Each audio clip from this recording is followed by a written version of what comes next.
What's going on, guys? Welcome back to the Lock and Cash podcast. Coming at you guys solo this week. Bruce will probably be back next week. Last week we missed it. Didn't have a podcast. I was pretty sick, but also it was kind of a slow week. You had no basketball, no hockey, so we're approaching that time of year where it's going to get just kind of brutal in terms of like the gambling. I mean, there's still value on baseball every day. We've been betting WNBA. There'll still be fights on Saturdays, but other than that, it's about to become very dry.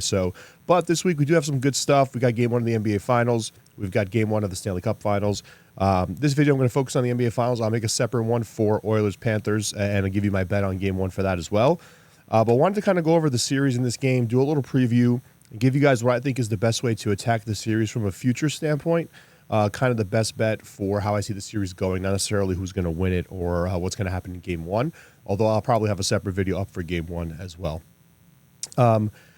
And let's start off talking about the Celtics. One of the things that I'm seeing now that's very common, the common take on Boston, is that they had a really easy path to these finals, and that may come back to burn them. And while I do agree the path was easy, it's kind of what you fight for the 1 seed for. I mean, it's basically, that's the perk of being the 1 seed. You get an easy path.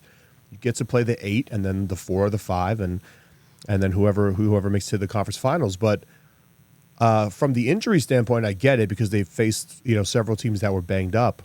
But there's no guarantees in the playoffs, guys. Like we see underdog teams pull it off all the time. They still got to go out there and get it done and make sure it's done, and not just get it done, but make sure they get it over with quickly. So 5 games, and then a sweep. I think they pretty much did what they needed to do, took care of business, and did it in a way, to me, that is not too concerning. Like, it's not concerning to me that they got here with that type of path because they took care of business. They didn't mess around with these teams. They didn't cover every game, obviously, which is what we care about, but they got the job done. So I'm not too worried about their path to get here if I'm a Celtics fan. I'm just more worried about the matchups in this series and how they're going to adjust, what kind of changes is Missoula going to make once the Mavericks have some success, things like that. I would be more worried about things like that. The health of Kristaps Porzingis, I'd be worried about that. That's a huge factor in this series, not because of the offense. If you're more of a casual fan or the average fan, I think it's because of his shooting and his offense. That's not what it is. It's going to be that they're going to really need his defense. And he's not a great one-on-one defender, but he's a good rim protector, and that's what they're going to need. And they're also going to need someone who can prevent those lobs. We saw Minnesota and Oklahoma City get killed by those Dallas lobs up to the big guys, up to Gafford on the offensive glass, Lively catching the lobs. Lively didn't miss a shot in the conference finals because he was just dunking every time. And that will happen again if it's just a majority of minutes with Horford on the floor. He's not going to be able to stop those guys. He's not a big physical center. He likes to play more on the outside. So if it's just Horford and KP is hurt or he can't play extended minutes, they're going to get killed on the glass. They're going to get killed in the screen and rolls. They're going to get killed on those lob plays. So Porzingis is actually a huge part for the Celtics in order to just mitigate all that. You're never going to stop it because that's what the Mavericks do, but you need to find a way to mitigate it or counter it. So I think look out for Porzingis. He's going to be huge on defense. Without him, the Celtics offense is still a powerhouse. I don't think they're going to have issues scoring even without him. And the reason why I say that is because not only do they have all these great scorers and they play, obviously very well offensively, but also the matchups kind of, if you look at it, it really favors them. Dallas is a good team defense, but they're not a great 1v1, aside from maybe Derek Jones. They're not a great 1v1 isolation defense. So Boston's going to be able to exploit them on that side. They're going to need to figure out how to guard Luka and guard Kyrie. But the thing for me is the Celtics are going to have matchup advantages all over the court here. It's just about how they attack, what do they do. And Dallas, is a good team defense, and coincidentally, for them, they played 3 teams to get here that are all kind of team offenses that move the ball well, that don't necessarily have one guy that's going to murder you, a superstar. You could argue about that in comments or whatever, but Anthony Edwards is not that guy. Shai Gilgeous-Alexander is not that guy. So And both of those, by the way, are not yet. They both might be one day. They're really good, but they're not great superstars yet. But now you're going to have two of them on the other side in Jaylen Brown and Jason Tatum, and they both can take you one-on-one. That's how they both want to play isolation basketball. I think that's where the Mavericks are going to have issues, especially when they get their matchups that they want on these switches, on the screen rolls. So Dallas is going to have to figure that out on their side. And I think that's going to be the initial adjustment they have to make. That's going to be the first thing that probably stands out to them. It's like, well, we cannot stay in front of these guys. Kyrie Irving's not a good 1v1 defender. Doncic is okay because he has size. He can body up, but if he exerts too much energy there, he might get hurt on offense. They just don't have great 1v1 guys that can stay in front of all these fast guys the Celtics have. Derek White, Drew Holiday, Tatum, Brown. Just everybody can attack you. Even a guy like Pritchard off the bench has been playing well. So the Mavs got to figure something out. Maybe that means going to zone later in the series. We'll see. But they've got to, I think that's going to have to be their first big challenge, is how do we overcome the isolation offense that these guys have, because it's very, very good. On the other side, the Mavericks, in terms of their scoring, it's going to be business as usual. I actually think these games could be pretty high scoring. I usually lean to the under, but I think both of these teams could find offensive success. We just saw Dallas basically torch one of the best defenses that we've seen in recent history in the Timberwolves. Now, I know they were gassed, and Edwards basically ran out of stamina for that series, and maybe they cooled off offensively, but still, the Mavericks got whatever they wanted when they had the ball in their hands. So I think initially they'll struggle defensively, but be okay offensively. But yeah, those matchups are just going to be so important. Fouls are going to be really important. If you're the Celtics, you may try to get Luka into those screens in order to get the switch on him, and then you have a bunch of guys that can go one-on-one against Luka, which is a nice kind of nice luxury that the Celtics have, because you can go one-on-one with him, with Tatum, with Brown. Drew Holiday can go one-on-one with him on the perimeter. Derek White. We've seen all these guys do this all year long, so they can all attack him. The Mavericks don't have that. They have their two, right? They have Kyrie, they have Luka, but you're not handing the ball to P.J. Washington or Derek Jones Jr., Tim Hardaway Jr. off the bench. Like, these guys are not going 1v1 straight up with you. So it's two very different styles of play, and I think initially the Celtics are going to come out a bit stronger.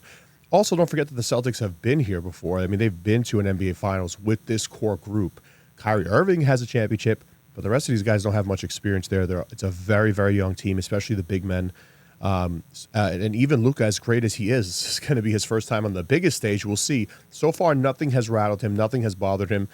We'll see. The finals are different. All right, they're not like what he did overseas. They're not like the Western Conference Finals. It's a different stage. We're going to see what happens. But I think that could be worth watching. The fact that the Celtics have some experience here. And by the way, when they got here a couple of years ago against the Warriors, they did go into Golden State and win that game 1. So I like, for me, I'm leaning Boston in game 1, but I think for the series, I just made good points for both sides. I think it's going to be very competitive. These playoffs have not been really good. I think we get a good series here, and I like the over 5.5 games for the series. That's going to be my best bet. It was sitting around minus 150 when I sent it out to our subscribers. I think now it's a little bit higher, so maybe lose some juice on it, but I still think it's worth it. I mean, I just cannot see after 4 games this being 3-1 in either direction, and with a chance for one of these teams to close it out. And even if it is, I think that whichever team is down would extend it to a game 6. Because when you have superstars like this on both sides, you got 2 legitimate superstars on each team. Those guys can win a game by themselves. It's different when you have one guy, right? One guy, maybe the team is cooked, he's not getting any help. When you have 2 guys, it's very difficult. I mean, this at minimum should be a 6-game series, probably 7-game series. But I think this 5.5 is a nice number, and I think whoever wins, I just can't see either team not getting 2 wins in this series. I think both teams will win a game in the other team's building as well. I know there's a prop on that, but I like the over 5.5 games better. Another thing to watch out for is how the Celtics attack Kyrie Irving, because we just talked about how they'll attack Doncic, how Doncic can maybe attack them. Kyrie Irving is obviously a great scorer, and no one's going to be able to stay in front of him. You can try to do things to contain him, but no one's going to be able to stop him when he's got the ball in his hands. But he is a defensive liability, and you can make him work on defense specifically in the post. I wouldn't be surprised if you see some post sets for a guy like Drew Holiday to give him the ball, let him back Kyrie Irving down, because Irving and Doncic are both below average defenders, but Doncic has at least the size and the strength to overcome it a little bit. Irving doesn't have that. So you can maybe put him down in the post. You can exploit him on the perimeter. I think that's going to be how the Celtics are a 1v1 team, bottom line. And that has prevented them so far from winning a championship. I think the Mavericks will win the series, but I think that the Celtics 1v1 offense is going to be confusing to them at first. It's going to hurt them a little bit. And they're going to have to figure out how do you counter it. And I think they'll eventually go to zone is where I think will happen. If I had to make a prediction here, I'd say the Celtics are going to be torching them in the isolation ball, and they're going to have to go to zone. But we'll see what happens. But watch out for that. It's getting switches with Kyrie Irving and Luka Doncic and forcing the Celtics guys to attack them. And then if they do go to zone, the Celtics have all these shooters. So on paper, Boston's got the edges to me schematically. Like when we talk X's and O's, I think Boston has the edges. Just a matter of do they execute? Does Mazzulla make the right changes at the right times? A lot of this is just luck. And, which duo of superstars is better? Because if it gets to a point where you have to do this back and forth isolation ball, the Mavericks can go bucket for bucket with you, right? They want to play a different style of basketball, but they can, if they need to, go bucket for bucket with you. So they're very versatile, and that's gonna bode well for them in the series. It's gonna make it a very tough series, back and forth. In terms of the coaches, listen, neither guy's been here before. Remember when the Celtics got to the finals, it was with Ime Udoka. So Joe Mazzulla's never been here before. Jason Kidd's never been here before. But Jason Kidd does have a championship. Remember, he was the point guard on that Dallas Mavericks team, whatever it was, 13 years ago now, that won a championship. So Kidd kind of knows in terms of coaching, I'll give him the edge just a little bit. But both coaches are inexperienced in the spot. But I like how he's managed so far up to this point. Mazzulla hasn't really had the opportunity yet. He hasn't really had to do anything crazy yet because they haven't been in any tight spots, but I like the way Jason Kidd has been coaching throughout these playoffs. So, like I said, it hasn't been a great playoffs this year for me from a betting perspective, but also just from a viewer's perspective at home, like watching the games. There's been a lot of blowouts. There's been a lot of weird things happening. Like when the spots where you would expect a team to like show up big and then and get the win and then create hype for the next game, they just have fallen flat, and then it makes it a boring series.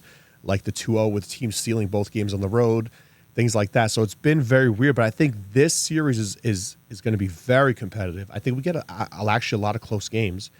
I think we can see some games go down to the wire. I think it's going to follow more traditionally what we've known about NBA Finals series, right? Like there's some very clear, well-defined finals trends and systems that we can follow, and we had those for the playoffs, and they did not follow this year. They all kind of fell flat on their face.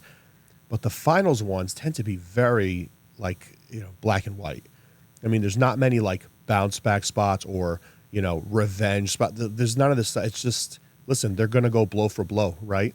Try to figure out who you think is going to win game one, maybe bet the other side in game two, and then just start zigzagging. If the total first game goes over, bet the under in the second game. It's just going to be a chess match back and forth.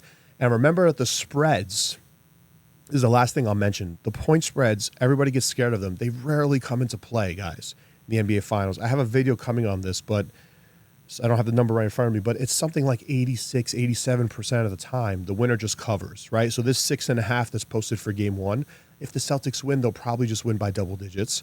And if the Mavericks cover that spread, they'll probably just win outright. So, don't get too crazy over the 6.5, 6, it's a 7, it's a 2, the spreads rarely come into play in the NBA Finals, and I'll tell you exactly why. The reason why that happens is because once a team, remember, you only got 7 games to figure this out. This is quick. You got to make changes quick. You got to adjust quick. If you're down 2 games, you're almost basically dead. So everything's got to happen fast. So if a team is down, 15 with 5 minutes left or 4.5 minutes left, usually that's the game's not over yet. They're going to just back off because they know that energy they have to conserve to come back and get that game, there's a small chance it happens, it's not worth it for what it's going to do to them to the next game. So they'll take the L and then come back and say, well, we'll just regroup for the next game. That has happened so many times over the last few years. It's happened a ton throughout history. Teams just kind of say, all right, you got this one. We're going to come back in the next game stronger. That effort that they're going to exert, possibly someone getting hurt, it's just not worth it. So they kind of lay off in the fourth quarter, and that happens all the time. So Look for that to happen at certain points in the series. Like I said, if you put the gun to my head right now, I think Dallas wins the series. But if you're trying to figure out a futures bet, which is what I gave you guys here in this video, I think the over 5.5 games is a really solid bet. I also like the other one that I mentioned earlier of both teams to get a road win. I think that's going to happen in this series. I think Boston's been a great road team in the playoffs. The Mavericks obviously have been an excellent road team. I mean, this is a perfect series for that future. Both road teams to get a win. I forget what the odds are on it. I'd have to check, but that's a good prop. MVP, listen, in terms of MVP, it's much more tricky on the Boston side. The Dallas side, it's going to be Luka. If they win, the MVP is Luka. If Boston wins, it could legitimately be, as you saw in the conference finals, Jaylen Brown could win it. I mean, I could see a guy like Drew Holiday having a couple of big games and maybe stealing it. Obviously everyone assumes Tatum's going to win it if they win. And yes, he's their best, quote unquote, best player, but they've got some great players on that team. So I think it gets a little bit more tricky on their side, but if the Mavericks win, there's no chance that anyone else on Dallas gets it beside Doncic, and I think he's plus 200 to win it. The Mavericks are plus 170 in the series, so if you think they win the series, definitely the better value is to take Luka to win MVP. You get a little bit more back, bang for your buck, but in terms of the series, I think the over 5.5 games is the way to go there. All right, so that's pretty much it for this episode, guys. We'll be back next week. Catch you later. Thanks for watching. Peace.